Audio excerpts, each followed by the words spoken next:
So, hey, so anyway, we were talking about CES earlier, Keith, and Don't tell mom. Yes, Jay. so you would say, hey, so why in the world would two automotive guys that have a podcast might like to go to CES? Yeah, why would two automotive guys that have a podcast like to go to? Oh, wait, you're talking about us.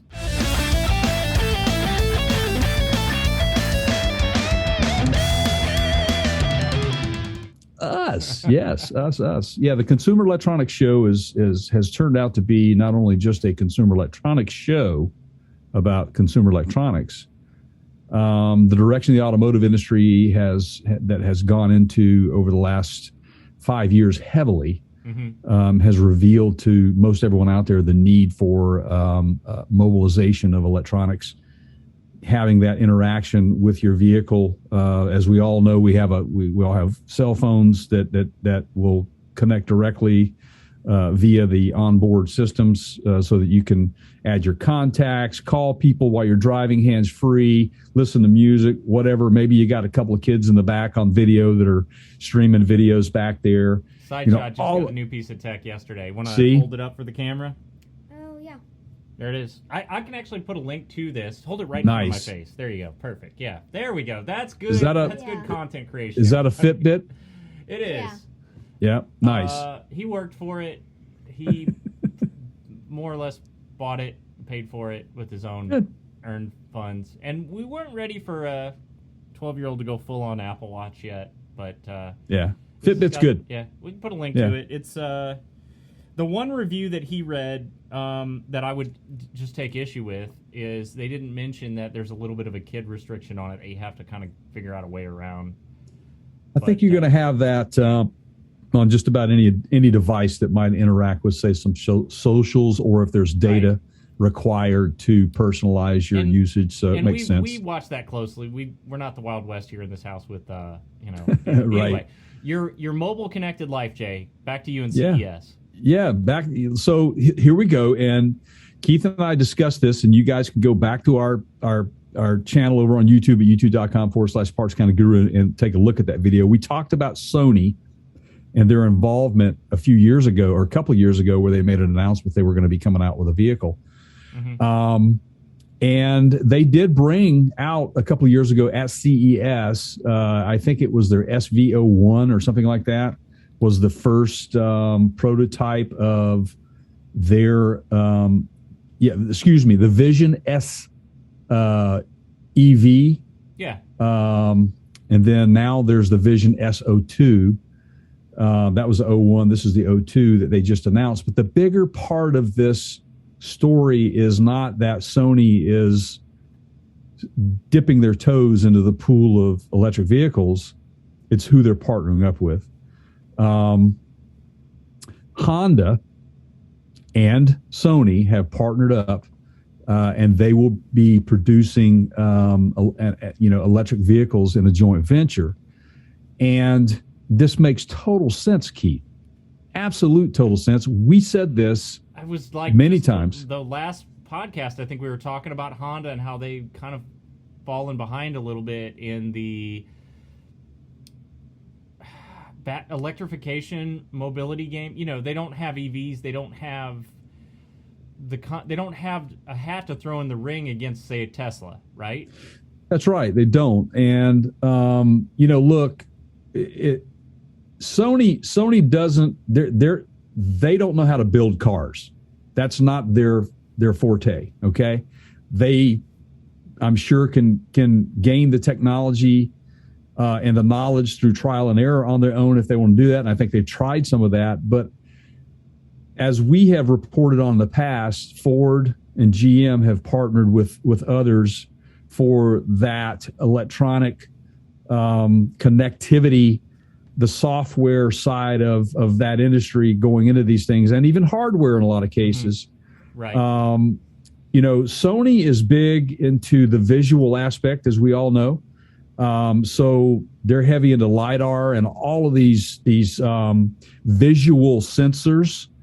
So it's a no-brainer for Honda to say, okay, sure, Sony, we'll help you get your car off the assembly line if you help us get our car off the assembly line. But there's a third player in this.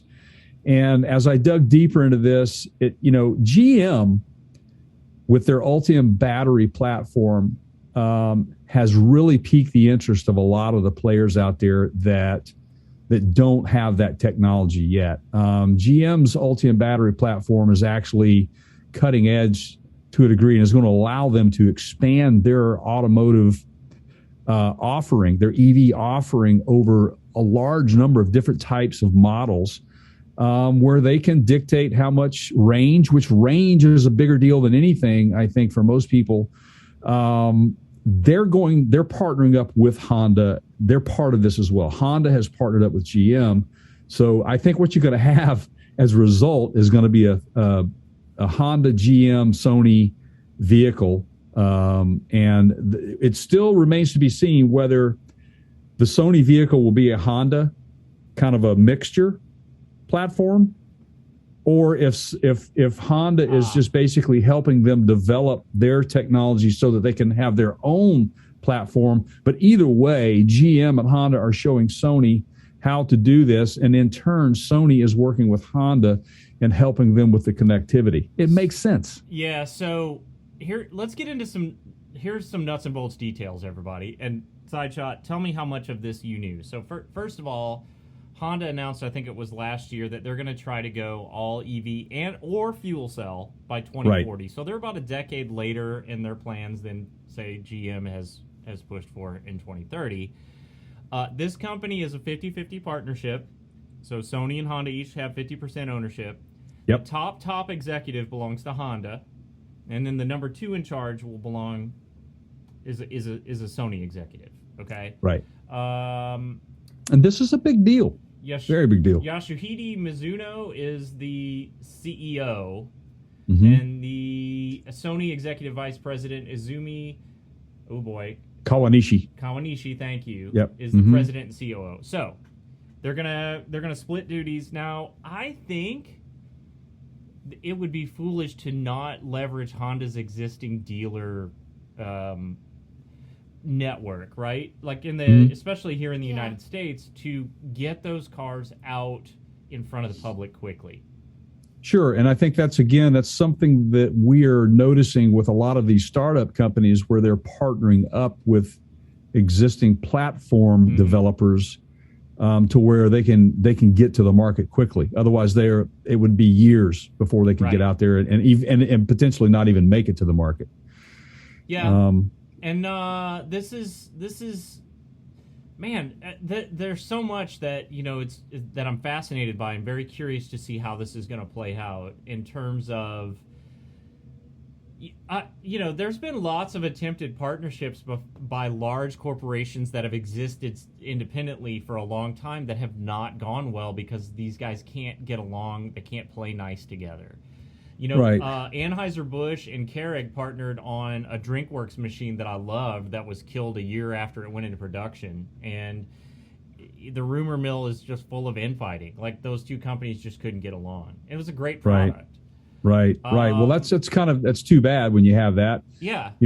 Unlike where the price demands whether it will sell or not. Also, I think we've run into that with some technology in the past where the equipment was fantastic. You turned me on to it. It was an audio device that you and I both loved. It was a Bluetooth type device. Yeah.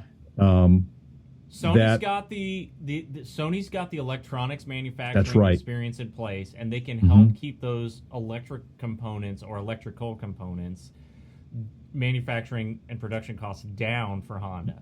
And they already have the tooling and the development skills in that sector of the industry that they can quickly test and put to test and then bring to market, because they already have the equipment, the technology, and the brains behind it in order to go quickly to market. And so here we were 2 years ago going, where's Honda and Toyota and all this stuff?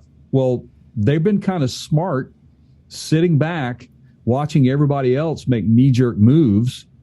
And speaking of one being Lordstown, we can't go without bringing up Lordstown, that has yet to bring an electric truck to the market.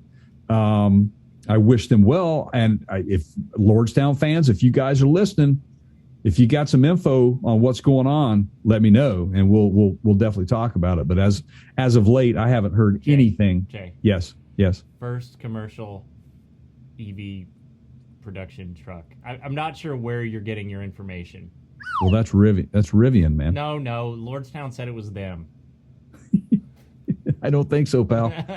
Matter of fact, they wouldn't lie about that. The Cybertruck, as lagging as they have been in this, they still may beat Lordstown, based on what Elon has said lately. Wouldn't it be interesting if Honda has knowledge of something in the works at Sony right now that is a second generation power platform, like a solid state battery platform or something like that, and they've said together, let's produce this in a Honda branded vehicle.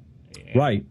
All the while using the GM Ultium battery platform to build their EVs. They ramp up their next gen whatever, right? And, and like I said, with what GM is doing, they can wirelessly manage those battery cells in a manner that even Tesla can't do right now, and they're limited to their capacity. So I do think that GM has certainly come out smelling like roses when it comes to the battery platform, because range is the only thing I think people seem to kind of want to get hooked up on. Range, and weight, all those sorts of things, and stuff like that. And it's going to come out. We say it time and time and again, the battery technology that we are talking about today is going to be different even in 6 months from now. Guarantee you that. Make sure you come back and subscribe to this channel to listen to that "We Told You So" video when that comes out, right? Yep. So. I feel like it.